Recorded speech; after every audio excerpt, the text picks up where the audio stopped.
Hello, and welcome to episode 59 of Influence and Growth Mastery Podcast. I'm your host, Tonya Gossage, and with me today is Dr. Ebony Ashley. Dr. Ebony Ashley is an expert in clinical psychology and wellness coaching. She's dedicated to helping individuals achieve soulful living and find peace. With her unique approach that draws on both faith and spirituality, she provides practical tools and strategies that can guide individuals towards healing and wholeness. Her ultimate goal is to help individuals tap into their full potential, overcome challenges, and live a fulfilling and meaningful life. In addition to her expertise, she's also committed to addressing the 10 key questions related to mental, emotional, and spiritual wellness.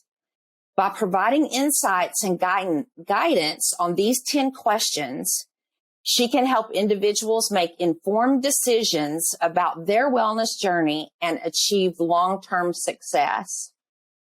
Whether you are an executive, you're an entrepreneur, or you're a small business owner, or you're just someone looking to improve your mental, emotional, or spiritual wellness, I can promise you, she is here to help. With her support and her guidance, you can unlock full potential and achieve soulful living. I also want to throw out there that she is a book author. She might even mention that on the podcast today. But I want to say, Dr. Ebony Ashley, what an honor it is for me to have you, or you to be a guest on my podcast today. Welcome. Thank you. Thank you, Tonya. The honor is all mine. It truly is. I actually will be bringing up a little bit about the book that I recently published. It will be available on Kindle very soon, but pre-orders are also available. I'll give you that information lately.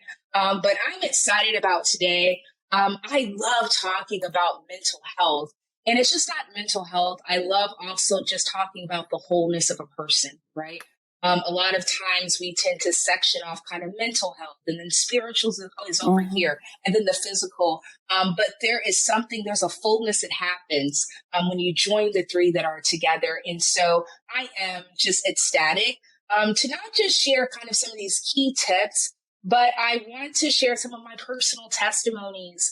In addition to some of the clients that I've worked with that have really given me further insight to how these challenges will present in different ways. And so I'm going to claim it. I know that this will be a meaningful dialogue that we're having. I know for those that are listening, that you're going to have greater clarity on, okay, well, what am I doing? What do I need to change? What can I replace that with? And you're going to have some practical tools that you can go away with and apply and see the necessary changes so you can be the fullness of what you were created to be. So thank you so much for this opportunity.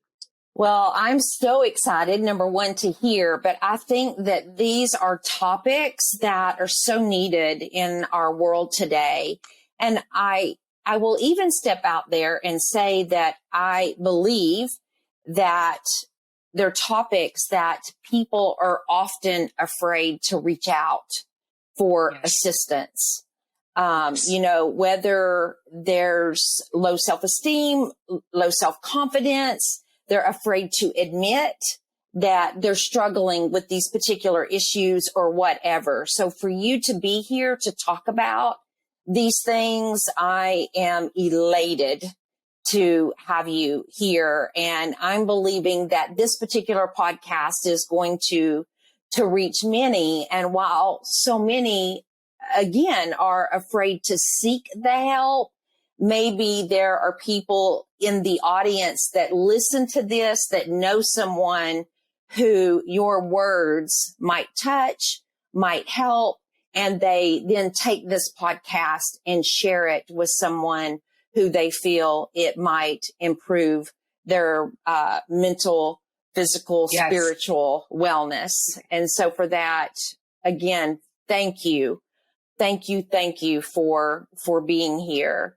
and the resources. I definitely want to get contact and additional resources from you at the end. But in the bio that I just discussed or mentioned about you, I mentioned 10 questions about achieving mental, emotional, and spiritual wellness. Yes. And I would love to hear what you have to say about that. Yes. So I'm just going to exit the floor and I'm going to turn it over to you. So you go right ahead.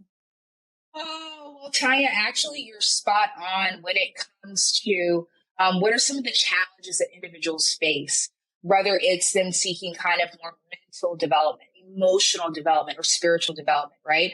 You raised up, you actually made the statement that there's that stigma sometimes, right? One of the things that I can say and what, evidence has shown is that due to the pandemic, we do have more people, of course, that are reaching out for help. But there are some other challenges that are also faced. For example, there's culture challenges, right? It may be uncommon culturally. Maybe perhaps you're supposed to rely more so kind of, with family. When I think of times when I work with individuals, that are, Mexican perhaps, there is this enmeshment upon family where you just talk to family. I don't talk outside of that circle. I don't discuss family matters, right? And while, family is a beautiful thing, your support system is so key when it comes to your mental, emotional, and spiritual wellness, right? So oftentimes what I have found and what I've come across is that one of the challenges could be the lack of support. You may have families that don't believe in therapy. I'll never forget when I told my mother that I was going to go to school to pursue my doctorate degree. She wasn't surprised because since I was a young kid, I always were drawn to people that were in pain, that were hopeless in a sense. And I would sit and counsel them even then at the tender age of 10. But what kind of took me back is that my mom said, well, I don't know why people go to therapy. You can just take that to God and pray about it, right? Yeah. And I was just like, I hear you, but God created therapists too, right? Absolutely. Why are we neglecting this fact, right? And so I know that within the African American culture, that's a very common thing, right? Religion over mental health, right? But why can't we do both? And so common times you'll have that lack of support of maybe family being behind. And a lot of times that really just stems from a lack of awareness, right? A lack of awareness of them knowing the benefits of therapy, the lack of awareness of them knowing that therapy is so much more than just talking, right? It's a way for you to discover that the answer is right inside of you. And I tell when I'm working with people, I said, there's more in you, right? There's more in all of us. But sometimes we need to have a support system where there's someone with another, perspective. There's another person that can offer us guidance. And that doesn't always have to be in the form of a therapist. Maybe you have that in a mentor. Maybe you have that in a pastor. It can look, different ways. But lack of support is definitely one of those challenges that you'll have. Maybe you come from a family that doesn't have a big spiritual background. But I want to be very clear when I'm talking about spirit, because I feel like in today's culture, that word is used so loosely. But I want to be true to what I believe being spiritual is, what I believe it means to have a soulful life as we're kind of diving into this. And so when it comes to having a soulful life, to me, that is the ultimate fulfillment because I am living from a place that is deeper than myself, right? I'm living from a place where there's a spirit. And for me, that spirit is my connection to God. For others, that may be a spirit that's connected to a higher power. For me, I will be referencing God throughout this.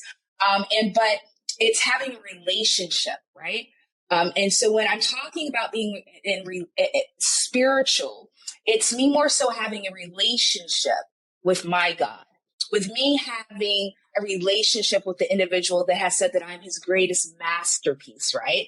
And so for me, that's what it is being spiritual. But you can be spiritual, but you're not activating the spirit, right? Right. And so that's another level that I believe that is spiritual. And I have to be honest with you, I was not always knowing or knowledgeable of what that meant, right? And so it wasn't until maybe 3 years ago that I started kind of being stretched spiritually. I had just lost my job. I was in what I call a wilderness season. I talk a lot more about that in my Bible, but I'm a strong believer that in order for us to be able to step into destiny, there has to be a pruning season. There has to be a season where there's a stretching, there's a pulling, you're being made to feel uncomfortable, and you're learning how to trust yourself in a new way. And a lot of times that requires for you to lean upon something that is greater than you. Lean upon something that has the answers, because God knows that you don't have the answers, right? And so that's honestly when I discovered the Spirit living inside of me for the first time. And I began to talk to the Spirit of the inside of me as my best friend. You know, when you wake up with your partner, when you wake up and you have grandkids, right? You say hello, right? And so I began building this relationship with the Spirit. So when I talk about spiritual, it goes a lot deeper than perhaps culturally what spiritual is, you know, sage and this and that, and the other. But it's about relationship with the divine, right? And then when we talk about soulful living, the soul. The soul encompasses so much, right?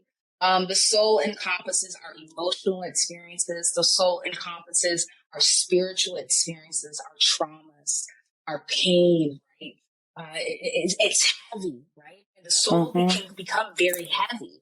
And oftentimes we see that people are not really dedicated to their mental, emotional, and spiritual wellness because of the stress and the anxiety, right? The stress of the constant demands, the struggles of, okay, you know, I'm anxious about this, but I still have to show up for this, right? I'm stressed about this. And then we start seeing that there's a lot of physical aches and pains, right?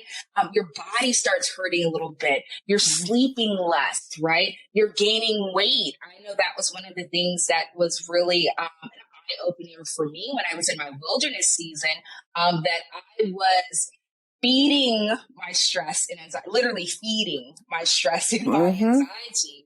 And before I knew it, and I think many of us can relate, you look in the mirror, you're like, what is this? What do I have here? Where did that come from? Where did that come from, right?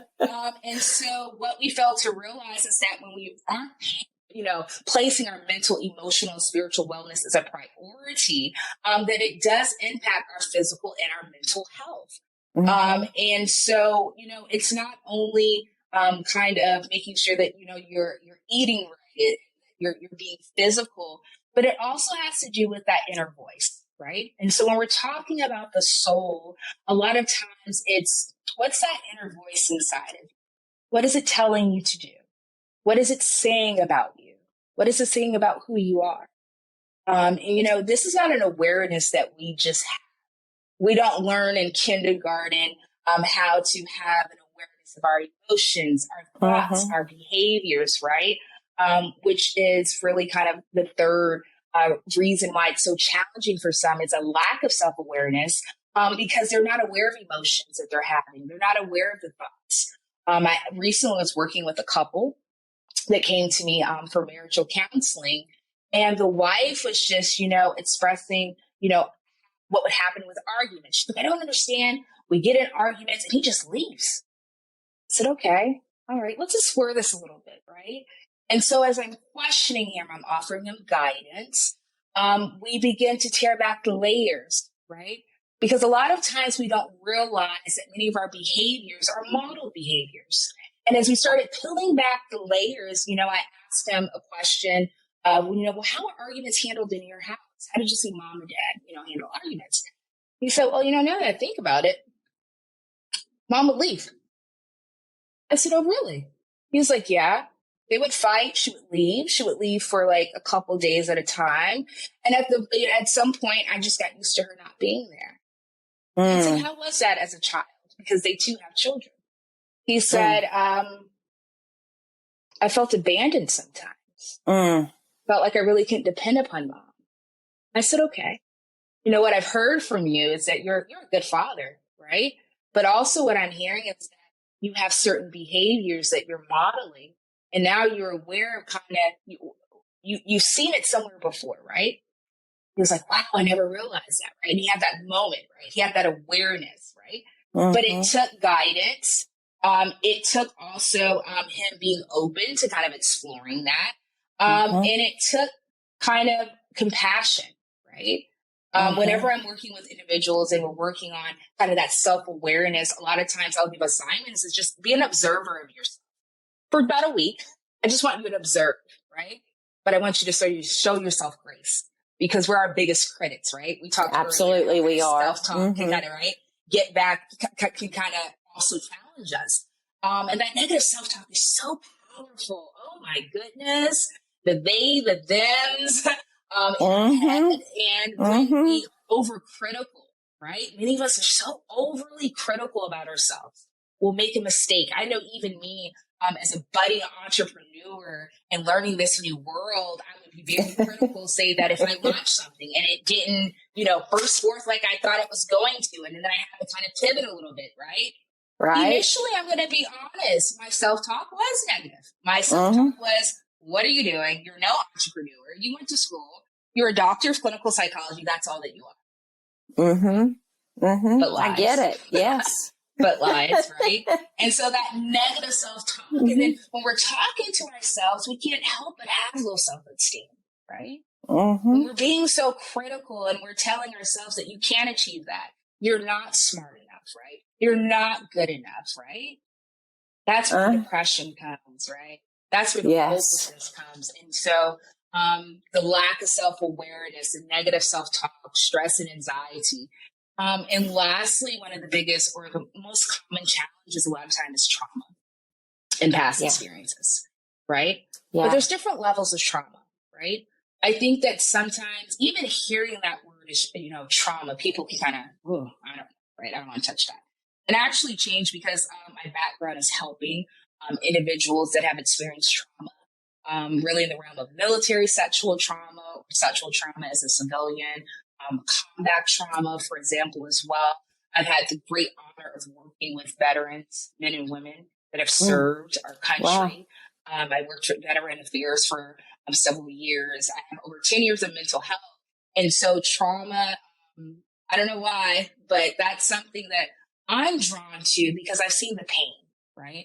I am a wife and my husband gives me permission to talk about this, but he had childhood trauma.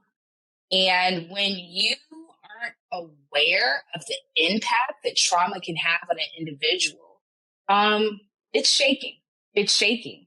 And so when you have trauma and past experiences, it can truly impact a person's mental, emotional, and spiritual wellness.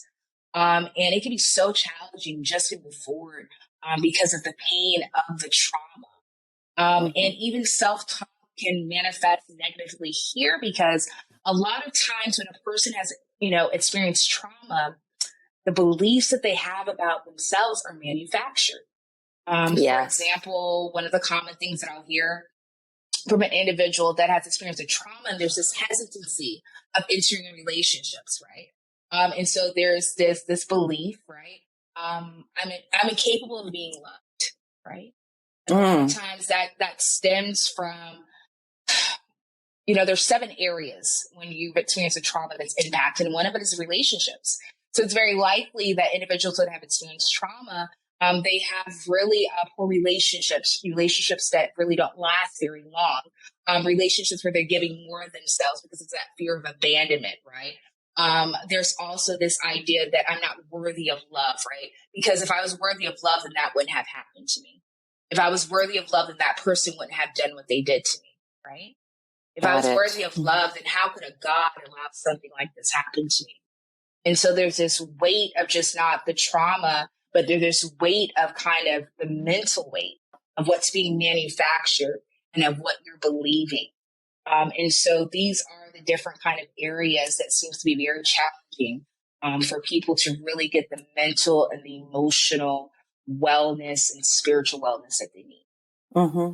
Let me add something right there. You bring up one, Dr. Ebony Ashley, that I hear far more often than we should. And it's such a mental block. And it is the one to where if God should have never allowed this to happen to me, or why did God allow this to happen to me? Or God can't love me because I did this, and that is such a lie. Yes. Such a lie. I was having a conversation with someone the other day, and we were talking about loving people and doing things for people. And while we were talking about doing things for people, I said, what about doing things for yourself? And I'll be honest, through the years, I've always done for people and not been so good about doing for me. I've been a giver, not a very good taker. And yes. I'm learning to be a better taker. And this individual said, love me? That's weird. And I said, what's weird about that? Well, you're not supposed to love yourself. You're supposed to love other people. And I said, where do you get that you shouldn't love yourself? Well, I've never heard that before. Why would I love myself? And they just thought that that was so odd that you should love yourself. And that went on into, a deeper conversation, but we should love ourselves. And I have really began to do more for me and say no to others when it makes sense to say no, and spend more time with me and for me than I have in the past, and be more receptive when people are trying to do for me than I have in the past. And so, I've said this on other podcasts, I'm taking the time to understand who I am. And I'm trying to teach other people, take the time to understand who you are and to love yourself. And I really believe, like you're saying, that we sometimes, and I'm saying we as I'm talking to the audience here, when we don't understand how to love ourselves, we take that and we blame it on other people for the reasons why we don't. Whether it be God or someone else. I don't love myself because somebody did this to me. When we need to do that self-evaluation and say, I need to love myself. And here's why I need to love myself. Yes. Self-love is everything. We talk a lot about self-care, right? But the best self-care is self-love, and it starts with self, right? I'm a firm believer that you attract what you already have on the inside of you, right? So if I am confident, I'm going to attract other people that are confident and that they're rising up kind of, in their moment. And that's going to push me to be even, more confident, right? If I am taking time for me, then that allows me to make myself more accessible. I'm able to accomplish more, right? But a lot of times it's hard to sit with yourself. For me, that's been a process. And so when I think about even kind of meditation, right? For me, meditation is sitting with me. And that can be uncomfortable for some people. It could be uncomfortable because your mind starts to just go racing, right? Just and I like to say, wonders. It just wonders. Come back. It's wonder in the greatest places, right? Right. My husband had an inside joke, like, are you going down the black hole? Right? Yeah. You kind of see by the disposition of your face, like, whoa, stop. But it starts with self-love. If I don't love myself, how can I expect others to love? Right. If I don't honor myself, how can I expect other people to honor me? Right? And I think another piece of kind of self-love too is keeping promises that you've made to yourself. Right? A part of soulful living is showing yourself compassion, showing yourself kindness, right? Which is a form of self-love as well. And that's why I think it's so important to continue to do that soul work, right? You said, I'm still learning how to do self-love, right? But self-love is also the way in which we talk to ourselves. Absolutely. Yeah. Not only are we our kind of biggest critics, but what are you saying to yourself about yourself, right? When you observe yourself, when you're looking in the mirror, what are you saying? Are you saying, oh gosh, I'm fat, I'm ugly, right? Oh, my face is messed up, right? But there's something about when you realize there's an interview. It's something about when you realize when I speak from the heart, when I tap into what I desire, my passions and stuff, when I'm serving others, right? Putting others before myself, that's beautiful. That's beautiful, right? And that radiates far much brighter than anything else. And so I love that you're kind of touching on one of your personal values, and that's self-improvement, right? Self-development, awareness, having that personal growth. Right. And you are an example of prioritizing really kind of mental, because I think self-love is a part of our mental health, our mental wellness, right? Having that self-love.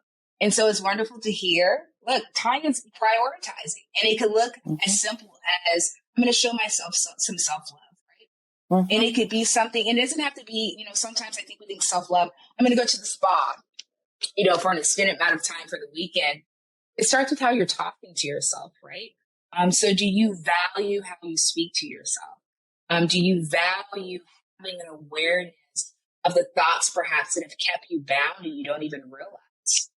Do you value growing, right? And the pains of growing, right? So I love that you've kind of already brought up what kind of influences a person's decisions to prioritize.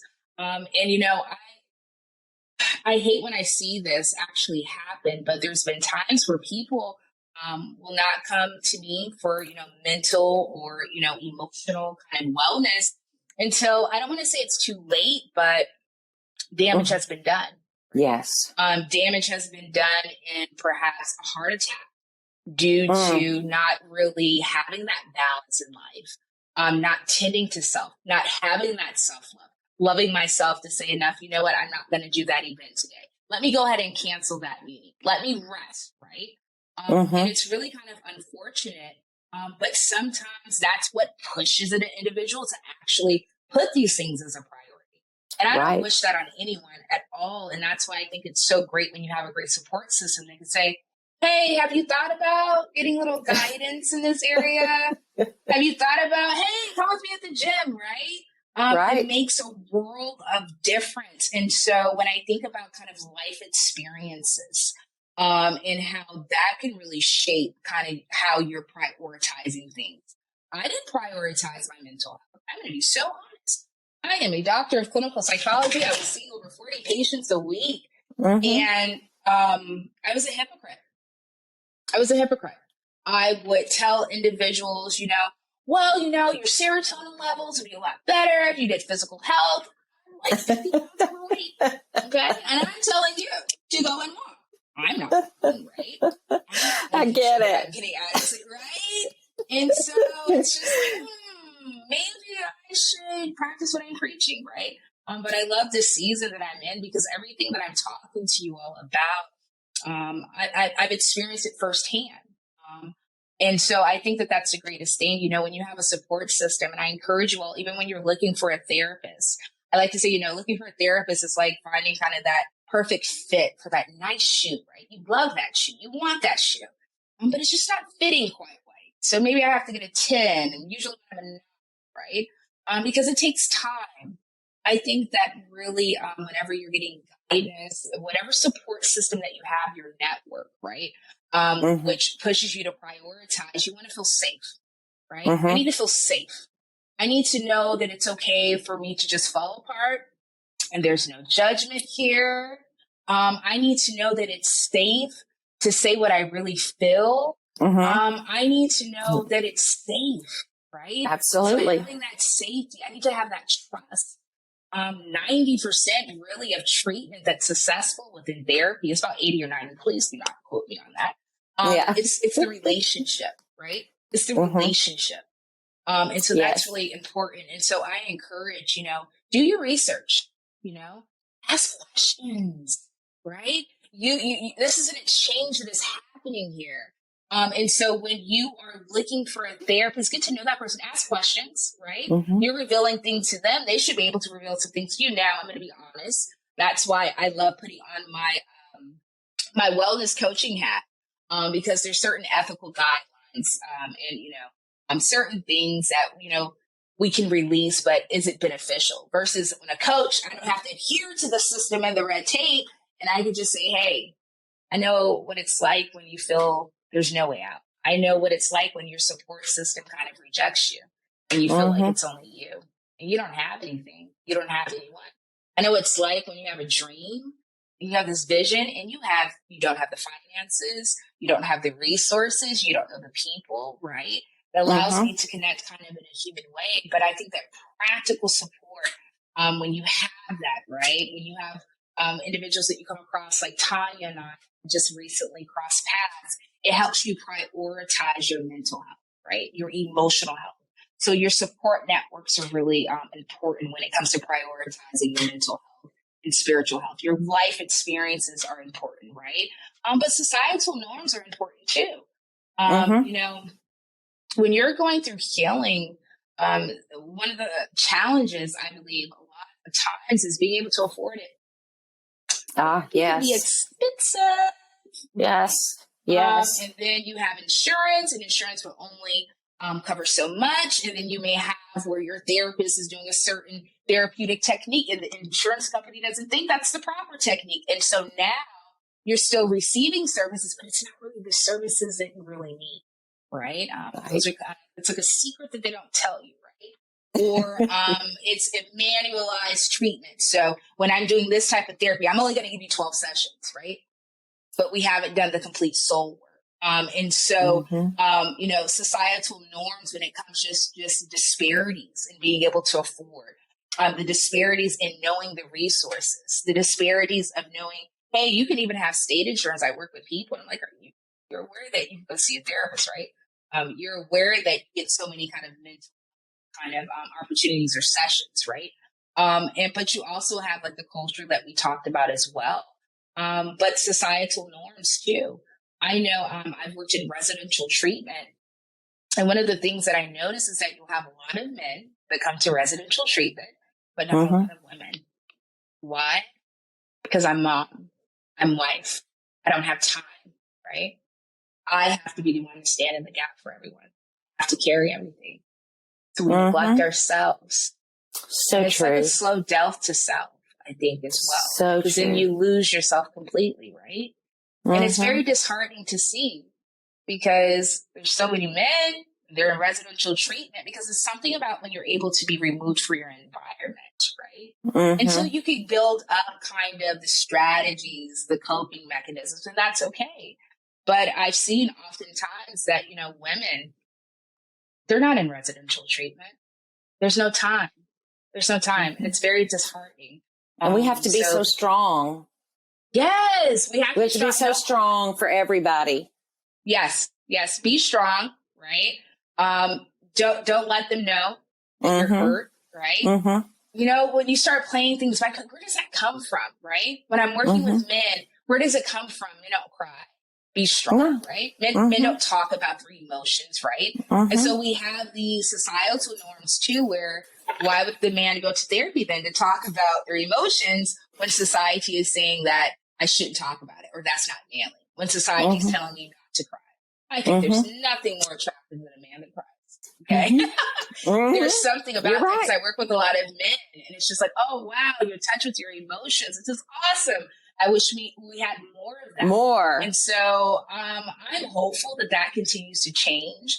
I'm hopeful too that, I don't know, I just really feel like there's this time where I'm hopeful that, if there's a desire in your heart to be a therapist, a counselor, a mentor, or maybe just a good friend, right? Maybe just, a friend that checks in on someone. maybe a better grandmother in the sense that I sit down with my grandkids and I ask them, well, how did that make you feel? Right. And I explore that a little bit. It's just the little things, right? I believe that we will start seeing more men embracing their healing process. Wow. That's good. So many of us are walking around unhealed. So many marriages are suffering because either the wife or the husband went through trauma, had experiences that they never talked about. And it's hard for men to talk about their traumas. They've never gone through the grieving process. Never. So many men never have gone through the grieving process. Never. And so then they too have that negative self-talk, that core belief, right? No one's going to want me. I'm damaged. That's a big one too with individuals that have experienced trauma. I'm damaged, right? No one's going to want me. And so I'm hopeful that those that are desiring to serve people that have experienced trauma, domestic trauma, childhood trauma, that we come out of hiding. Yes. Because this world is hurting. Agreed. Marriages are falling apart. I know this to be true, especially in the area of trauma. There was recent research that was done that when a spouse, in this article, it was the husband that was diagnosed with PTSD, but how the women are being impacted, how they too are experiencing kind of secondhand trauma, how they too are experiencing depression, how they too are developing substance abuse, right? Wine, having, too much wine, but it's acceptable culturally, right? Right. It's okay. And so I see men and women that are just suffering in silence, right? Especially men suffering in silence because I don't have any emotional vocabulary. I've been taught that it's not okay to cry. Man up, right? Man up. That's a common thing that I've always heard. And I really don't feel safe. I don't have a safe place to talk about my emotions. So I'm hoping that as people walk into their destinies, as they know that they're called to kind of serve in this area, that we kind of really see a change in that. Yes. I pray. I pray so much that you're right. A thought that I had as you were talking about this and talking about how people don't seek out the help that they need. One of the things that came to mind, and I hear this often in the industry of doctoring, is the fear of, I'll use a chiropractor because this is one I hear often. They're afraid to go to a chiropractor. And I'll use my mom, for example. She was very anti chiropractor. And then she got into a situation down in her back and had to go. And now that's her favorite doctor in the world. So look at that. But it gets to where, just like you were saying, you go, you have the conversation, you talk about the problem, you get a fix, whatever that fix is. And then you have to go and you go again and you go again and you go again. And you continue to get better and better and better. And so she goes, on a frequent basis now, I think like every couple of weeks. And so, you go in and you talk about, okay, so what's going on this week? Okay. So what's going on? What have you been doing in the last couple of weeks? And, so I have a father that she has to take care of. She has to help lift and all of that. So that contributes to the pain, the trauma, the pain, Yeah. And so, but it's, where before you would never hear of having the conversation of going to get help, seek help. But then when you, cause you said, sometimes it's unfortunate that you wait till it's too late, she waited till it was too late and then had to go. And now when she hears of someone who's in a similar situation, she's one of the first to raise her hand and say, you need to go see Dr. So-and-so. And so, today she believes in that type of assistance. And so it's the same thing. If you yourself, or if you know of someone who needs the therapy, it's there. It's there for us. There's nothing wrong with it. No one is going to think less of you for needing that, because I think that's a stigma too, is what if someone finds out I've had this type of conversation or this type of therapy or coaching session or whatever, what are people going to think? So what? Who cares? It's none of their business. If you need assistance, get it. It's whatever it's going to take to get your problems solved today. And, you know, that is something that, I mean, that's my message to the world. You have a problem, get it solved. It doesn't matter where you go. I mean, it matters. Don't get me wrong. I'm not saying to just go to anybody, but stop worrying about what people think and stop struggling because of the fear of what people are going to say. You know, you have a solution. You, Dr. Ebony Ashley, have a solution to pain that people struggle with. And when you can provide counsel to help with that, we don't want people to continue to struggle in those areas when there is a solution out there. And I love that. You said so many wonderful things, and I think it's so awesome because, you know, when you're telling the story, she found out that the chiropractor really worked, and now, you know, she was going back, right? And that's what keeps us kind of continuing to keep ourselves first, putting our mental, our physical as a priority, because we see the benefits, right? There are benefits when you see. There are benefits. Right? There are such great benefits, right? And so a lot of times that's a great measure of, am I putting my mental, my physical, right? As a priority, right? Am I happier now, right? Can I do more things, right? The chiropractor, I'm sure, right? Can I lift up things a longer, you know, period of time throughout my day? And so when you're able to kind of evaluate, okay, this is where I was and this is where I'm at now. Oh, this is benefiting me. Oh, it's benefiting me to wake up in the morning and kind of meditate for 15 minutes, right? It's benefiting me. I'm saying no to some things. So now I'm making room for the desires that I have, right? And taking that vacation, right? There's benefits. There's so many benefits when we take time for ourselves, when we try out things that maybe we're a little bit fearful, because I believe strongly, show me your pain, I'll show you your strength. Show me your pain, I'll show you your strength.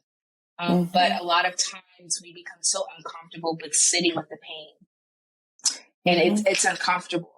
And a lot of times when I'm working with individuals, I have to work with just that acceptance piece, accepting what is, accepting I'm not comfortable, accepting that I feel unfulfilled. Oftentimes when individuals are seeking me that do kind of have like a spiritual foundation, right? Maybe they believe in God.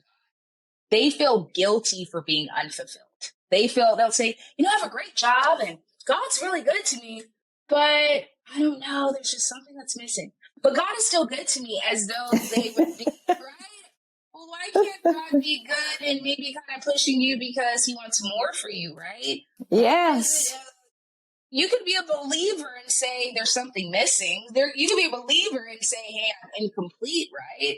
This idea that believers are all perfect and all put together, right? Yes, we are masterpieces, but we have to master the pieces in our life.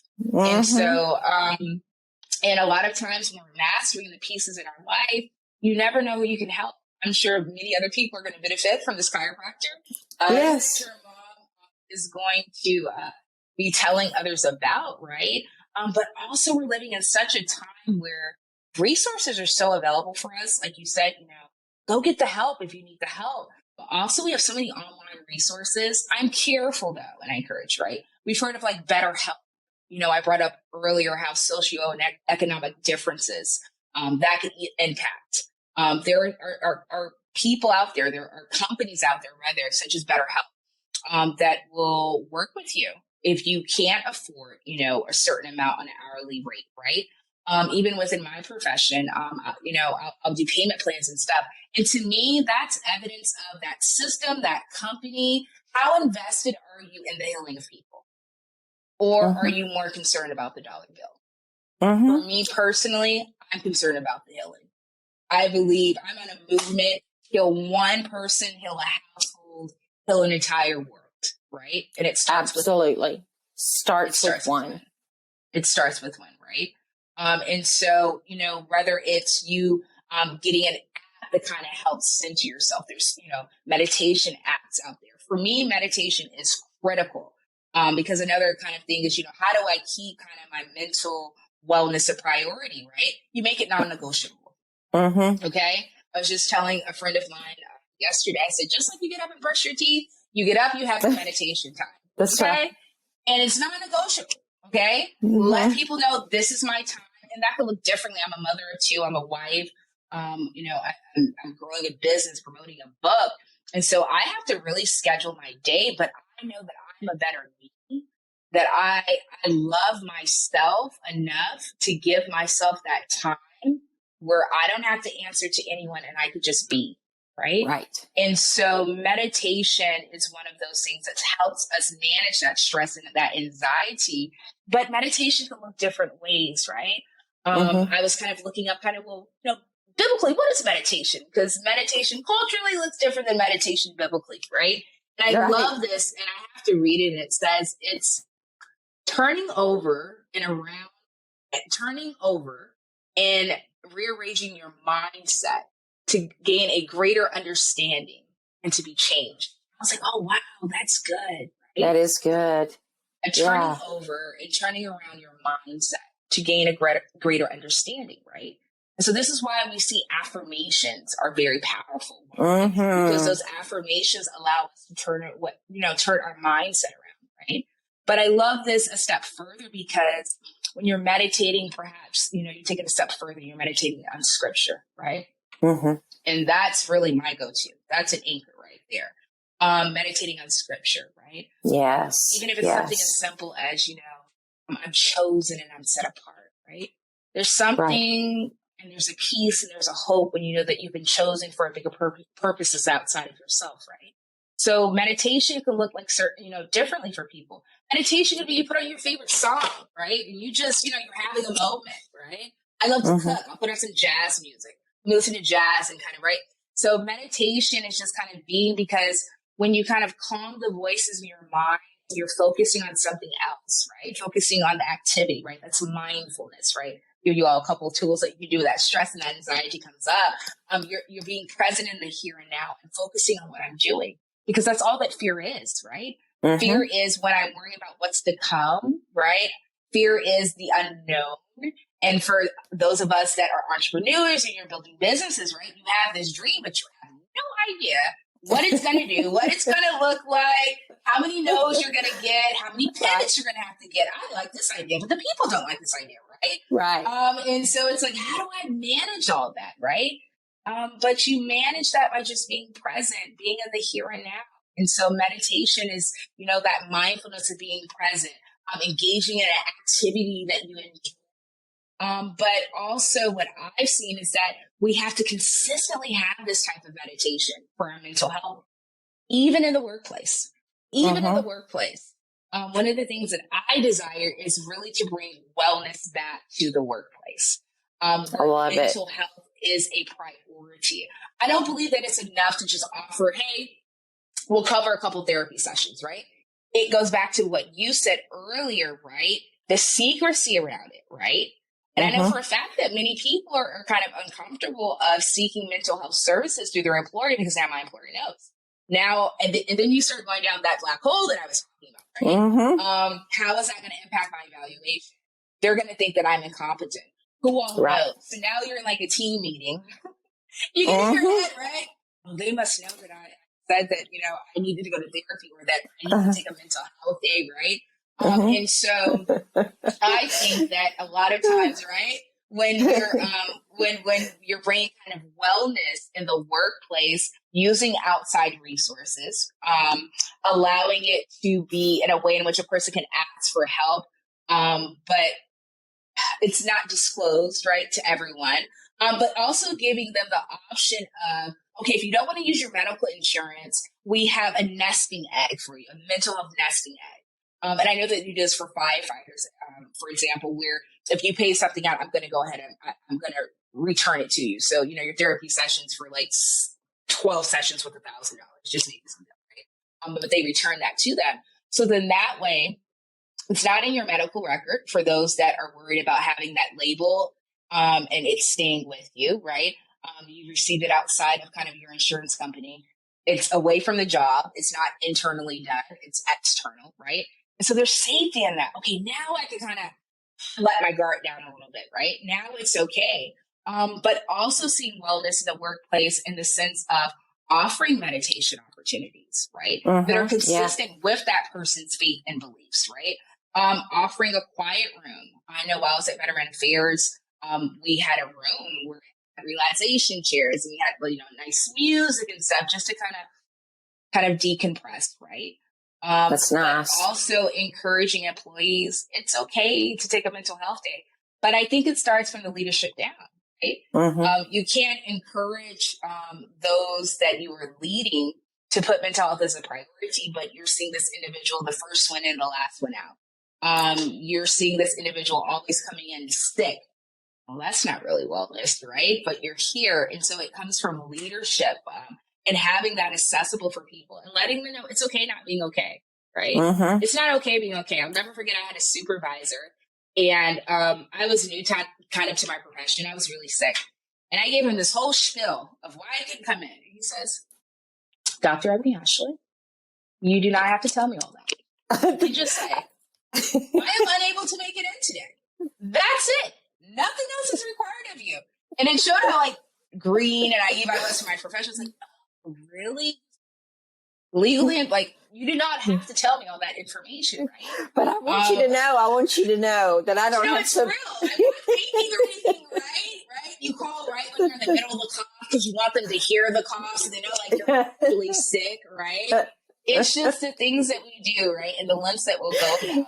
But when you're told that it's okay and you know that it's okay, you show yourself some grace, right? And so, but then there's those that continue to call because it's like, I really want them to know that this mental health day is not stress or my husband and I just got this fight or, they want to justify because they want people to not think differently of them. Yes. Yes. Yes. No, that's spot on. That something's wrong with me, right? Something's wrong with me. But it's okay not being okay. If I'm being honest with myself, I'm not okay. It's just, and I think it just comes with who we're surrounding ourselves with, who are we seeking validation from, and us really putting ourselves as a priority because you're worth it, right? And a lot of times that's something too that will interfere is self-worth. If I don't feel like I'm worthy for a timeout, if I don't feel like I'm worthy of a nap, napping is good. Can we return to napping? I returned to napping recently, and it's just the best thing ever. Is it not, right? It is. But But how many of us have guilt for resting? For just absolutely. For taking a time out, right? My father is a Air Force veteran. I come from a line of men that have served. And so on Saturday mornings, my father would get up. There was no sleeping in. And he would do his military, get up, get up, get up. And so it was ingrained in me, you don't sleep in. Saturday, you're up, you're cleaning. And then you're doing kind of other things, not really, fun activities, if I'm being honest, right? There's always something to do. There's always something to do. What are you doing? Why are you resting? And on the flip side of that, my great grandmother, may she rest in peace, I've actually dedicated my book to her. She was a strong believer in rest, right? Oh, I'm tired. Well, go sleep. She was short and had a high-pitched voice. Go rest. Like she believed in rest.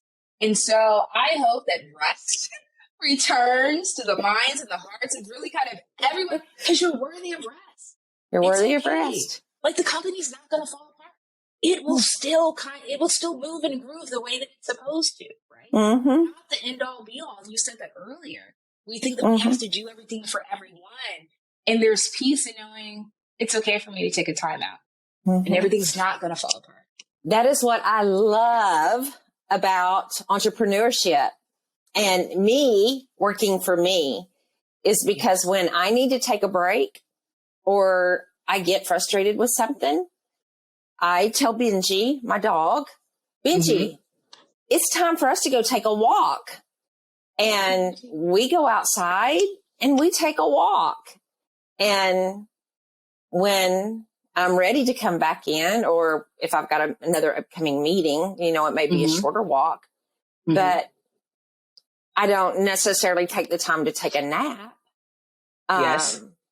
I've done that in 4 years, maybe twice. I've taken a nap, but I take a lot of walking breaks, a lot. Oh, good. And so, there's days that I may only get 4 or 5, but even 4 or 5 is more than what most people get. But there may be times I do 9 to 10 breaks in a day and just go walk and smell the roses, if you will.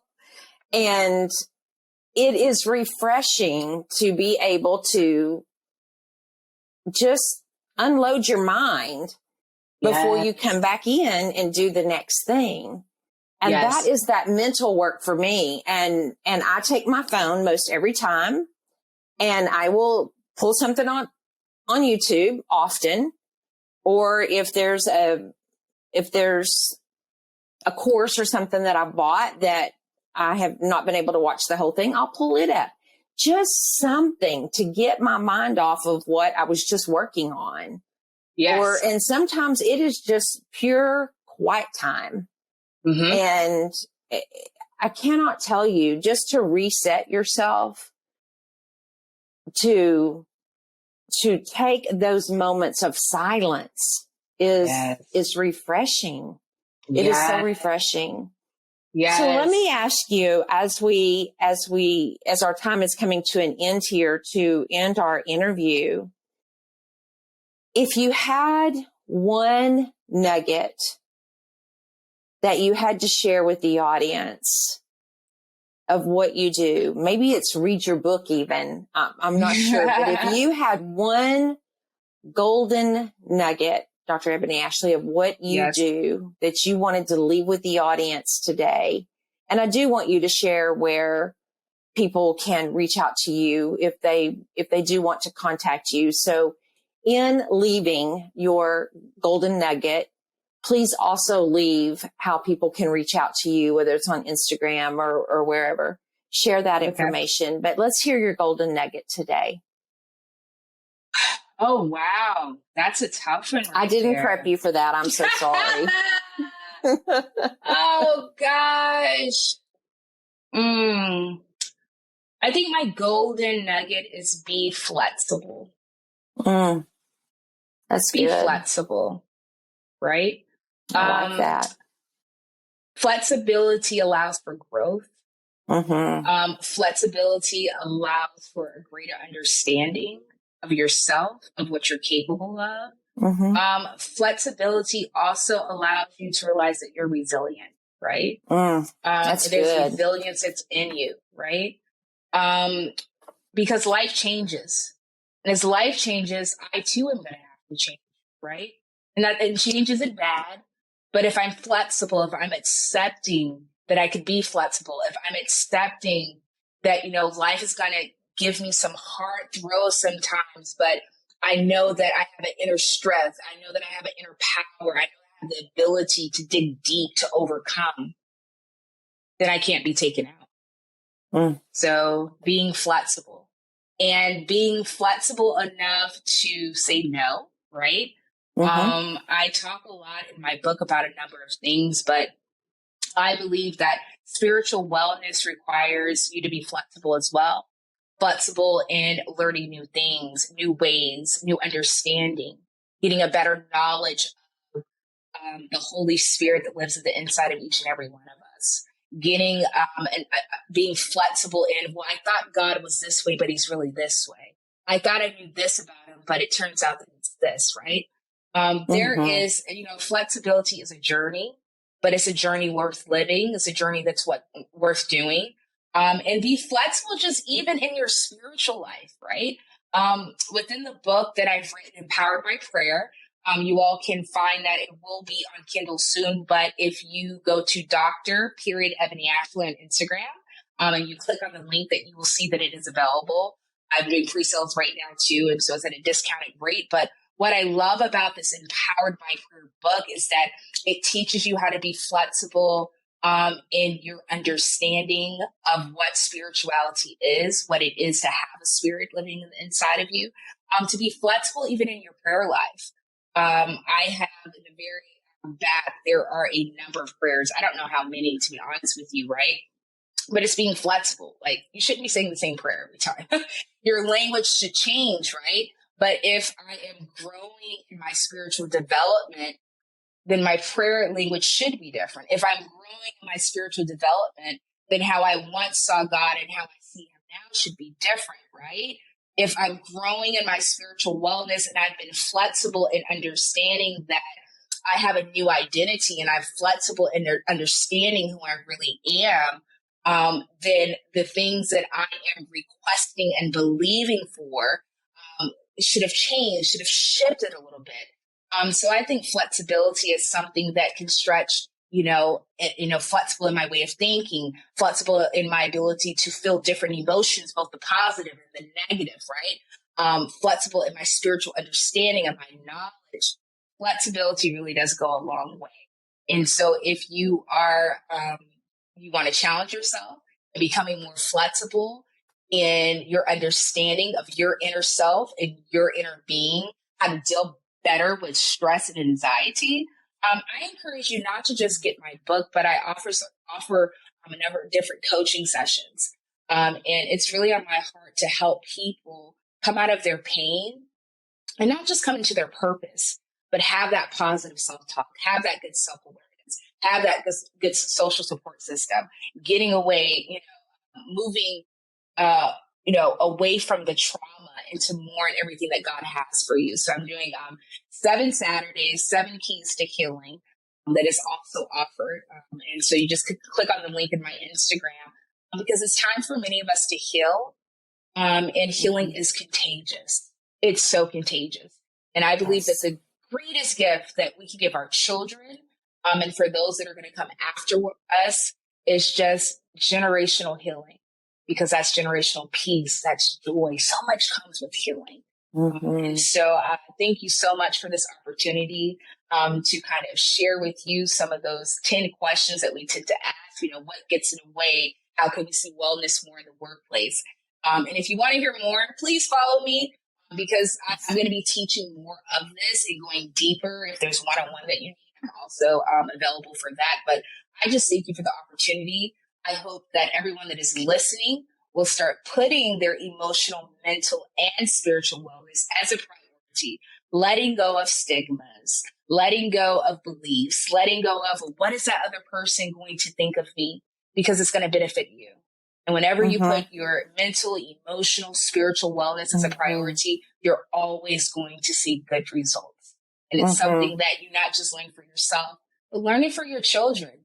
We're in an age right now where many of our youth do not know how to sit with pain, right? Pain is a part of life, but it's not going to destroy you. And so what greater model to be as a parent, as a grandmother, as an aunt, if you're able to model, hey, pain happens and life happens, but you can get through it and you will get through it and you won't be destroyed. And so I hope that if you all remember nothing else, that you remember that nugget. Be flexible. Help me out. That was good. That was a great nugget, and I appreciate that. So for all of you, if you find this interview and any of the other interviews that we have on this podcast, please, please, please share our podcast. I leverage these platforms not only to share valuable insights and advice to a much broader audience, but also to provide my guests and my clients the opportunity to showcase their expertise and to reach new markets. The podcast serves as a hub for entrepreneurs and small business owners to connect, collaborate, and learn from one another, which will expand their networks and resources. I appreciate you listening and helping the world by sharing these words. Thank you so much for being an active listener and a subscriber to my podcast. As you know, I will be back soon for another episode. Bye for now.